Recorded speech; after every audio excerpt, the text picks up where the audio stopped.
This, ooh, first time cursing on camera. This one got me out of my character. Hello knockouts, Tonya TKO here, and I am a self-love specialist from TonyaTko.com.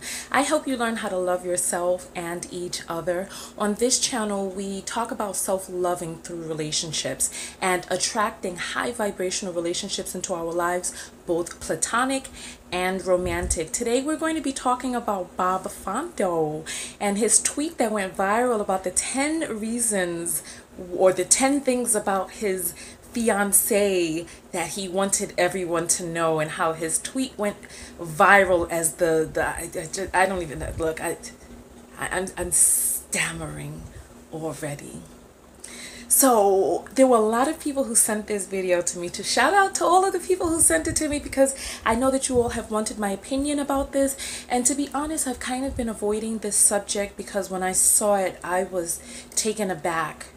And last night, late in the midnight hour, I was kind of tricked into watching a video about this. I clicked on Chrissy's video about Sherry Shepherd. And then the second half of her video, she was talking about Bob Phondo. And then she mentioned Crystalline in her video, which took me down the rabbit hole. So I watched Chrissy's 20-minute video, and I watched all of Crystalline's 40-minute video about this subject. And Crystalline was cracking jokes and stuff. Me personally, listen, if I break down into tears in this video, it's because I'm tired. I'm fatigued. I'm exhausted. I'm just exhausted, and the situation looks grim. It looks grim. It looks like the American dream is outside of the reach for black women. However, there's a little bit of a twist on this because these people are African, and I believe they're in Europe somewhere. I'm going to read the tweets for you all. But most importantly, let's start with, this is my book, my self-love affirmations workbook. Inside this book, there are passages that help you rewrite your subconscious programming. So it's like sometimes we don't know what love looks like, and we're gonna dive into this young lady. And I wrote to her for comment, and she didn't get back in touch with me. I don't know if this past weekend was her wedding, or I don't know, but I did write to her for comment, and the door is still open because I'm sure they'll see this video. So Teresa, my dear, I would like to get your take on it and have a conversation with you. Listen, rewrite your subconscious programming, the book of affirmations, self-love. The crazy part about it is that this book is going into luxury spas across the United States.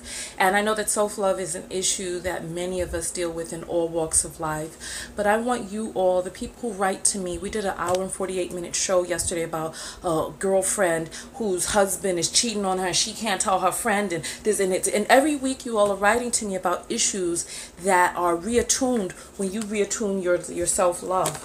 So listen, I want you all to get the book. Listen, let's go forward. All right, let's read this. I'm going to read, for some of you who haven't heard of this before, I'm going to read these tweets for you, and then I'm going to show you some things that I saw and found, and I want to get your take on it, right? All right. Also, thumbs up, like this video, share the video, have a discussion in the comments, all right? So Bob Phondo says, I want to share 10 things about this woman before we wed this weekend. 1. When I met her, I had no place to stay. I was sleeping on a couch at a friend's house, and she knew. 2.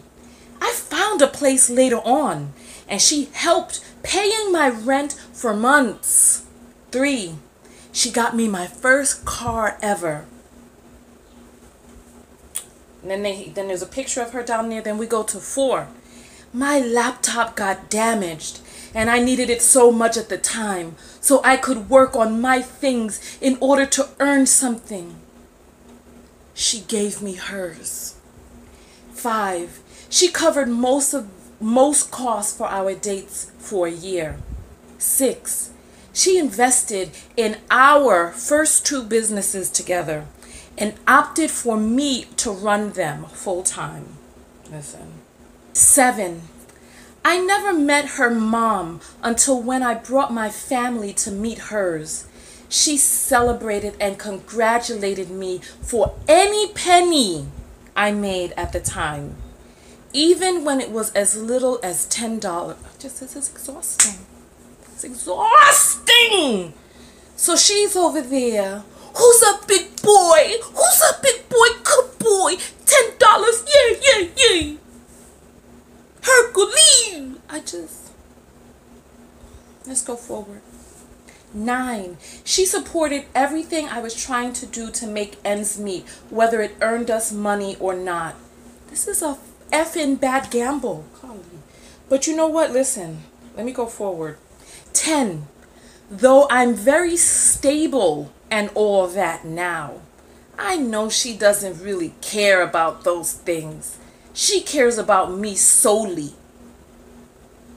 Keyword, me solely. Listen. I know she'd give me anything in the world if she had to, 'cause she has proved it over and over again. Ladies and gentlemen, that's the kind of woman I'm marrying. God have mercy on my soul. Lord of mercy. Let's go back. We're going to go back to number 1. We're going to go through the list with my commentary, right? So first of all, number 1, he had nowhere to stay. He was sleeping on a couch, and she knew. All right. Now, for those of you who know, I lived in my car for all of 2016. And there were men who wanted to take care of me during that time. I mean, look at me. First, look at me. I'm gorgeous. My energy is juicy and supple. Look at me. There were men who wanted to take care of me, and I'm a woman. I am a woman. But you know what? I opted not to date. You know why I opted not to date? I opted not to date because I'm like, listen, I must be able to take care of myself. If a person cannot not consent, then a person cannot consent. If you are in a position where you are so dire that you are in desperate need of this other person, right? How do you know, and how does this other person know that your participation in this relationship is consensual? How does this person know that you are coming into this relationship able-bodied, willing, and really truly wanting that person, and not just being in a place that is convenient? I opted not to date until I got myself together, until I could be a stable adult. But oh no, this man didn't have a problem with that. Oh no. Because even when he found a place later on and she was helping him pay his rent for months, she got him his first car ever. This man, his first car ever.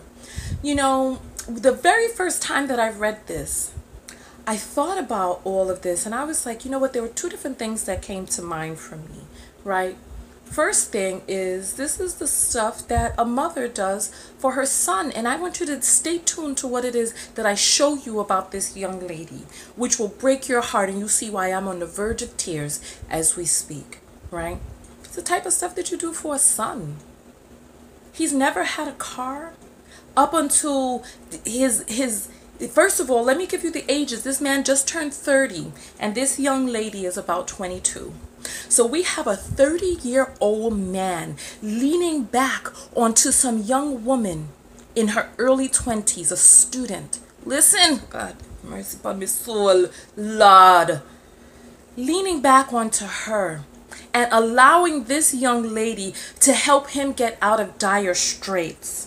First car ever. His parents failed him. Not only that, he's been failing himself as a man. Listen to me, Bobby. You've been failing yourself as a man. That you would come into this relationship at 28 years old with some young woman who's 20? And she has to get you your first car ever? Let's go forward. Then we see this young lady here in a tuxedo. And Crystalline picked up on this because this was one of the things I wanted to talk about in the video. This woman got on her tuxedo, and I'm wondering, doggone it, goddamn, is that her wedding outfit? She's dressed in white with the tuxedo, and is he going to come there in his gown? Because Lord knows she's playing the role of the masculine. Look at her in all her masculine glory. Tuxedo look upon this yasso. Let's go forward. Let's go forward. His laptop got damaged. And he needed it so much at the time so he could work on the things in order to earn something. She gave him hers. A student who needs her laptop for her own stuff, which means that she had to go take her black ass to the library or the computer lab to be able to do the things that she needed to do because her quote-unquote man had her laptop. Because he couldn't take his black ass to the library to use theirs. He had to have hers, and he allowed her, a student.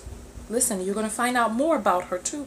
You're going to find out more. And when I tell you the more, your heart will break too. I promise you. I guarantee. I guarantee. She invested in our first 2 businesses together and opted for me to run them full time. You're opting for a person who has first of all, demonstrated lack of leadership qualities and characteristics. It's like, black women, what are we doing?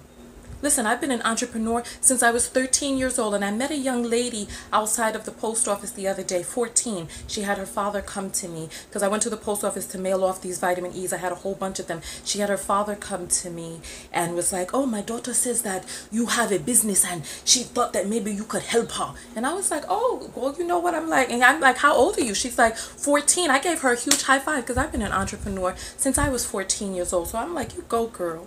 You go, girl. So as a person who has been an entrepreneur since I was 13, right? Since I was 13. I don't know if I said I was 14. She was 14. I was 13 when I started my first business. What type of... I'm going to elect for someone to head a business of mine who is not demonstrated on his own the gumption, ability. Listen, the ability, the fortitude, the ambition to be able to do this on his own, to have the aptitude. You're going to come and run some business that I invest my money into. So she's banking and gambling all of this on a man with no track record. And this is the dream here. Here we go. Let's go. This is a bad gamble. Let's go forward. Let's go forward. I never met her mom until I brought my family to meet hers. And Crystalline struggled with this one. And then I had an aha moment. He didn't say he went and met her parents. He said, and then first of all, so they're African, right? So the whole meeting of the parents and coming back to my village and all of, because I told you I'm in several groups on Facebook. And in the African groups, they talk about meeting the parents and bringing people home to the village. And when you're ready to get married and, you know, you have to do the bride price and the dowry and all of that.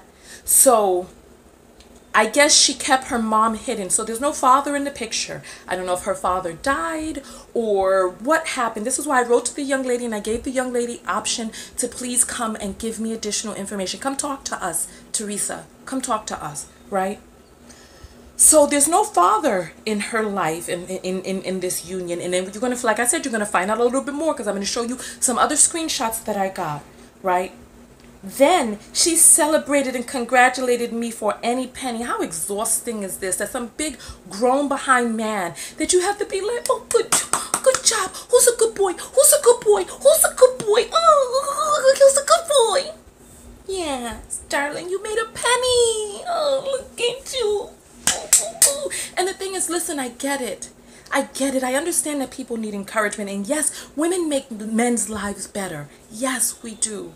However, what we're talking about is a big grown man, 7, 8 years older than this young woman herself, that she has to congratulate him for pennies.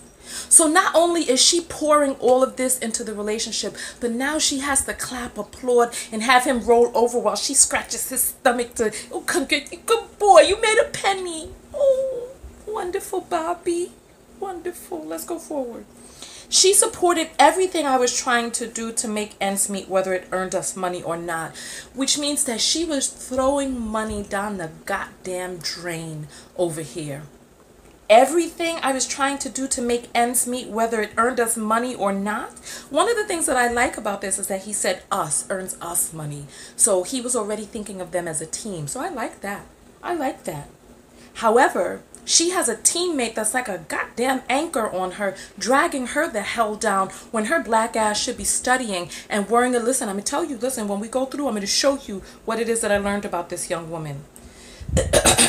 Then he says, though I'm very stable. Now look at the words that he's using. He's not abundant. He's not well-to-do. This N-word is just stable, very stable. Just stable. And look and see what I'm about to show you. Look and see. So he's very stable now. Okay, baby. You're very stable, which means he's still just coasting by. You know what stability is? Stability it's like it's not rocking anymore. It's just stable. It's not on an uptick, but it's not on a rocky. It's just stable. So he's very stable now. Whoop-de-doo. Listen to this. This part really stands out. She cares about me solely. You goddamn right. She cares about you solely because she doesn't care about herself. She sacrificed herself for this relationship, and this man was all too willing to sit his black ass there and let her. She cares about me solely. And then when he said this, I know she'd give me anything in the world if she had to, because she has proved it over and over again. Then he ends it with this sonnet of struggle. He ends this sonnet of struggle love with, ladies and gentlemen, that's the kind of woman I'm marrying. And then when he made that sentence, I know she'd give me anything. When I read that the first time, I was like, ooh, that sounds so good as a woman. I'd love a man to give me anything, yes. As a woman, yes. But him as a man, his whole entire sonnet of struggle love was about what she had done for him. All the stuff she had paid for. She bought and paid for him 10 times over. He says that's the kind of woman that I'm marrying. And everything that he talked about was financial and what she was doing for him. And I'm like, where's this? Remember what I told you. If you cannot not consent, then how can you consent? I had to explain this to this guy. Because this guy, when I was displaced, he wanted me to live with him and all this other stuff. And I'm like, I can't do this. I'm like, and don't you as a man want to know that the reason that I would be here with you is because I want to, not because I have to? Listen to the reasons that this man gives. It's all financial stuff. He doesn't talk about her beautiful spirit, her beautiful soul, even how amazing of a woman she is and all this other stuff. He doesn't talk about inspiring her in any way. He doesn't talk about anything that he has done for her. He doesn't talk about his fidelity. Listen, many of you out there are intuitive, and you already know that when a man doesn't feel like a man, he goes out there and wallows around in the bed of someone who can make him feel like one. He's a boy in this relationship, like her son. Let's go forward. Then somebody writes, this is such a blessing to read. A lot of men take supportive women for granted. Their sacrifices go unnoticed and unappreciated. Loving someone into their fullness is not always easy, but it's worth it with the right one. Congratulations. Then another person says, I'm getting hobosexual vibes, mate. This ain't it. So that's another thing. He was a hobosexual. He's homeless and looking for love at the same goddamn time. How do you do this? How do you say, well, you know what? Listen, a responsible man does not get into a relationship when he himself can't wipe his own ass. We're talking about a person who can't afford toilet tissue for himself. He can't wipe his own damn ass. She got to buy the tissue for him to do that too. And you're supposed to feel like a man in this relationship, paying for dates and condoms too. Listen, and I'm going to show you some more stuff. Listen, I'm going to show you some more stuff. I'm going to show you some more stuff. Here we go. Listen to this. He says, I had it on me for 3 weeks because she canceled on me 2 dates that I had planned to propose at. Then he goes, women, with the face palm, Zinazi, you will miss heaven. Anyway, wedding loading. So then he shows a picture. He shows a picture of the ring he got. Listen, he shows a picture of the ring he got. Take a special look at it. The ring has some sort of blue sapphire thing inside of it, in some faux velvet box. tiny little incrustations on it. Take a look at the ring he got. She canceled on him, and I'm going to give you my theory on what I think happened. So look, we're going to zoom in on this ring. Take a look at this. It's blue, right? It's blue. Take a look, right? It's blue. I don't know. Is it reflecting off of the box? To me, it looks like a sapphire or some sort of blue gemstone. All right? Because sapphire is still expensive. Then, now let's take a look at it on her finger. She cried so hard. That was too cute. Then you see it on her hand. And look, look. Now all of a sudden, the stone is clear. How many of you out there, I want you to put a number 1 below if you think she had the stone replaced herself, that if she paid to have the type of stone that she wanted in there. Put up a number 1 if you think she paid for that. Put up a number 2 if you think that just the lighting was a little bit off. So I zoomed in, I don't see, listen. And the thing is, her hand is very lovely. She has lovely nails, so she still is exhibiting her femininity, right? However, she got these cuts and scrapes on her hands from working so hard. Let's go forward. Let's go forward. Zoom in on it. No color. I don't see any reflection of the colors around it. So I don't know. Let's go forward. I see some. Oh, okay. All right. Then we have a picture of him. So this is his face right here.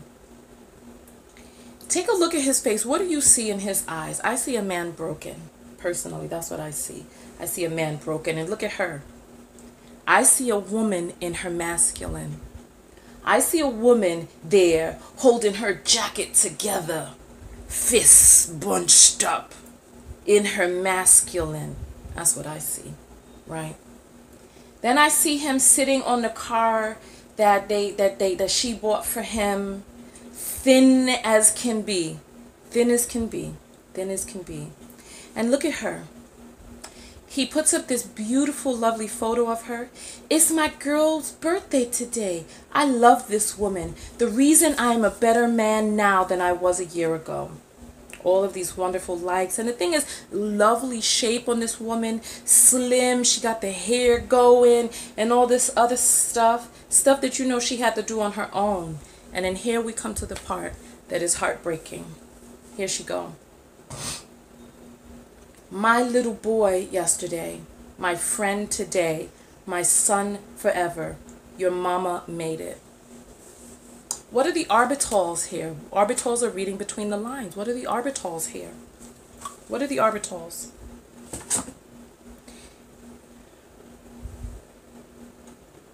She has a son. She has a child.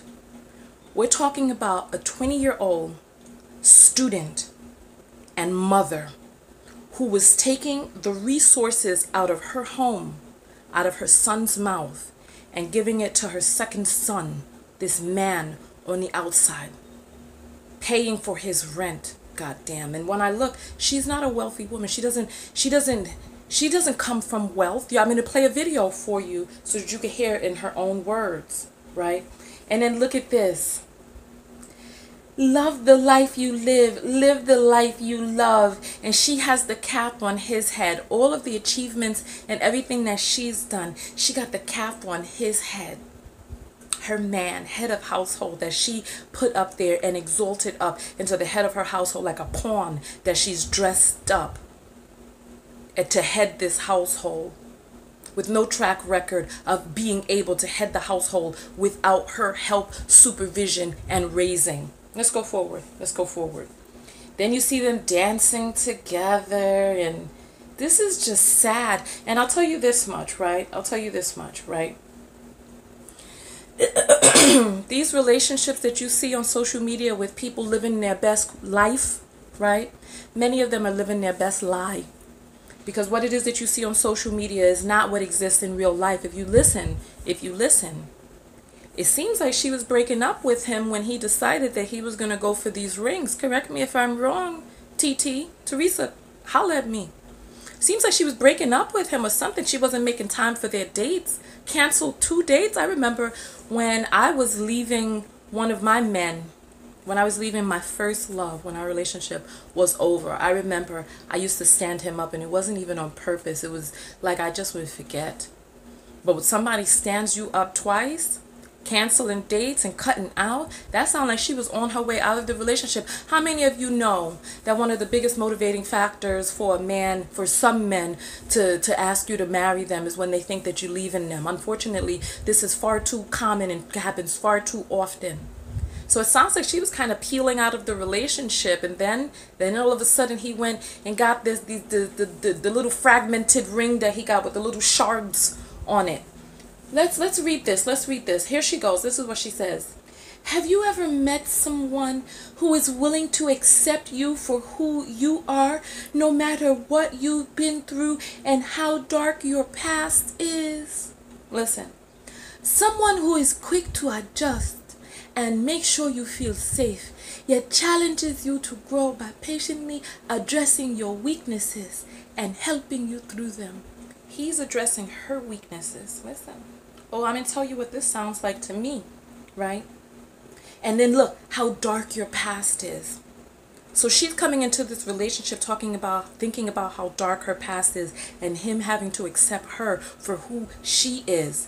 Mother effer, this man is a homosexual. He's a couch surfing sloth. You picked him up out of despair. You dusted him off, dressed him in fine robes, and exalted him to the heads of your businesses. And he's the one who had to accept you for who you are. Let's go forward. Someone who is ready to remind you of all the important things you need to get done that day and help you run some errands because you're too busy at work. Of course, your black ass is too busy at work while his motherfucking monkey ass is, ooh, first time cursing on camera. This one got me out of my character. Lord of mercy. While his monkey ass is sitting around being a homosexual, you doggone right. You doggone right. He need to be running some damn errands. This your boy, ain't it? He need to be running some errands. Here we go. Someone who is so invested into your son's life that each time your son keeps asking when you are going to get married and live in the same home together. Well, I have. And his name is Bob Phondo.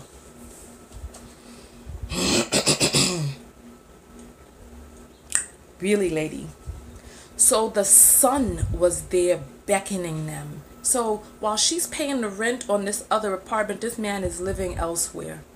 She's paying the rent on 2 homes. Her home with her son, and her second son, the sonnet of struggle love son that she got out there in the world. Let's see what else we have here. Let's see what else we have here. Then it goes, 1 year with you has been so beautiful. Happy anniversary, daddy. And then it has a lock there. From a woman with no father in her life currently. She's calling this man, a homosexual, who she's had to exalt out of the trenches of despair, her daddy. All right. All right. Cute hairstyle, which everything that she has done, she's doing all on her own, plus taking care of him too. And the thing about it is, what it is that I see is I see a relationship transposed in public. That's what I see. I see a relationship that is all publicized, all in public. And when I tell you that all that glitters isn't gold, it's like, this is what the people will do. This is what people will do. This is what women will do in order to have a man. And the crazy, oh, you know what? I had a video I wanted to show you. Right? So I want you all to hear her in her own words. I want you to hear her in her words about how, I want you to hear her own words, right? Oh, I gotta get my keyboard in. I want you to hear her words about how she was, right? How she was before. So this is how we know that she was not wealthy. She was not wealthy. Let's see. Let me pause this. I'm going to come back.